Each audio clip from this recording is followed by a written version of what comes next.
നമസ്കാരം. ഗൾഫ് വാർത്ത.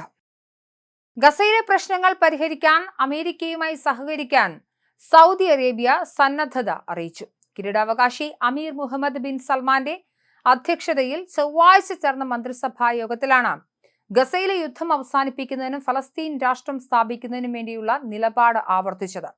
റിയാദിൽ നടന്ന മന്ത്രിസഭാ യോഗത്തിലാണ് നിലപാട് പറഞ്ഞത്. ഗസയിൽ യുദ്ധം അവസാനിപ്പിക്കുക, ഇസ്രായേലി സൈന്യം പൂർണ്ണമായി പിൻവാങ്ങുക, നിയന്ത്രണങ്ങളില്ലാതെ മതിയായ മാനുഷിക സഹായം ഗസയിൽ എത്തിക്കുക എന്നീ ലക്ഷ്യങ്ങൾ കൈവരിക്കുന്നതിനായി അമേരിക്കയുമായി സഹകരിക്കാൻ സൗദി തയ്യാറാണെന്നാണ് മന്ത്രിസഭയുടെ നിലപാട്. കുവൈറ്റിൽ ചർച്ചയായ 2 കൊലപാതക കേസുകളിൽ പ്രവാസികളുടെ വിചാരണ ക്രിമിനൽ കോടതി ഒക്ടോബർ 14 മാറ്റി. ഫർവാനിയിൽ സ്വന്തം ഭാര്യയെ കൊലപ്പെടുത്തിയ കേസിൽ പ്രതിയായ ഇന്ത്യൻ പൗരന്റെ വിചാരണയാണ് മാറ്റിവെച്ചതിലൊന്ന്. തന്റെ കുഞ്ഞിനെ ബാഗിലാക്കി ഉപേക്ഷിക്കാൻ ശ്രമിച്ച കേസിൽ പ്രതിയായ നേപ്പാൾ സ്വദേശിനിയായ ഗാർഹിക തൊഴിലാളിയുടെ വിചാരണയും ഇതേ ദിവസത്തേക്ക് മാറ്റിയിട്ടുണ്ട്. അറ്റസ്റ്റേഷൻ സേവനങ്ങൾക്ക് പുതിയ ഫീസ് നിരക്കുകൾ പ്രഖ്യാപിച്ച് ഖത്തർ. വർക്ക് പെർമിറ്റ്, തൊഴിലാളി റിക്രൂട്ട്മെന്റ് ലൈസൻസ്, മുദ്രകളും സർട്ടിഫിക്കറ്റുകളും രേഖകളും സംബന്ധിച്ച അറ്റസ്റ്റേഷൻ സേവനങ്ങൾക്കാണ് ഖത്തർ തൊഴിൽ മന്ത്രാലയം പുതിയ ഫീസ് നിരക്കുകൾ പ്രഖ്യാപിച്ചത്. തൊഴിൽ മന്ത്രാലയത്തിന്റെ 2025 32-ാം നമ്പർ തീരുമാനപ്രകാരം ഔദ്യോഗിക ഗസറ്റിൽ പ്രസിദ്ധീകരിച്ച ഉത്തരവിലാണ് പുതിയ ഫീസ് നൽകിയിരിക്കുന്നത്. പുതിയ നിരക്കിൽ ചില സേവനങ്ങളുടെ ഫീസ് വർദ്ധിപ്പിച്ചു, ചില സേവനങ്ങളുടെ ഫീസ് കുറച്ചിട്ടുണ്ട്, ചില സേവനങ്ങളുടെ ഫീസ് മാറ്റമില്ലാതെ തുടരുമെന്നും ഖത്തർ മന്ത്രാലയം അറിയിച്ചു.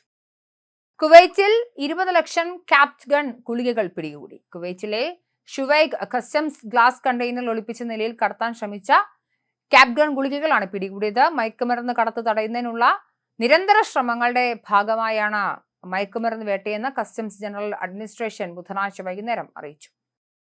ദുബായിലെ ടാക്സി സർവീസ് രംഗത്ത് മാറ്റങ്ങൾക്ക് വഴിയൊരുക്കി ദുബായ് ഇലക്ട്രിസിറ്റി ആൻഡ് വാട്ടർ അതോറിറ്റിയും ദുബായ് ടാക്സി കമ്പനിയും ദീർഘകാല കരാറിൽ ഒപ്പുവെച്ചു. EV ഗ്രീൻ ചാർജർ സംരംഭത്തിന്റെ ഭാഗമായി DTC ടാക്സി ഫ്ലീറ്റിനായി നഗരത്തിലെ എല്ലായിടത്തും അതിവേഗ ഇലക്ട്രിക് ചാർജിംഗ് സ്റ്റേഷനുകൾ സ്ഥാപിക്കുന്നതിനാണ് പുതിയ കരാർ. റോഡ് നിയമങ്ങളിൽ പരിഷ്കരണങ്ങൾ വരുത്തിയിരിക്കുന്നു. റോഡിന് നടുവിൽ അശ്രദ്ധമായി വാഹനം നിർത്തിയിടുന്നത് തടഞ്ഞില്ലെങ്കിൽ കനത്ത പിഴയും ശിക്ഷയും നേരിടേണ്ടി വരുമെന്ന് അബുദാബി പോലീസിന്റെ മുന്നറിയിപ്പ്.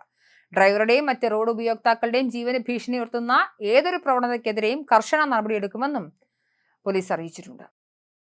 തിരുവനന്തപുരം സ്വദേശിയായി പ്രവാസി അബുദാബിയിൽ അന്തരിച്ച മലയാളി യുവാവാണ് അന്തരിച്ചത്. തിരുവനന്തപുരം ആലങ്കോട് പെരുംകുളം സ്വദേശി ഷറൂഫ് മൻസലിൽ ഷറൂഫ് നസിലാണ് മരിച്ചത്. 37 വയസ്സായിരുന്നു. സ്വകാര്യ കമ്പനിയിൽ ഡ്രൈവറായി ജോലി ചെയ്തു വരികയായിരുന്നു.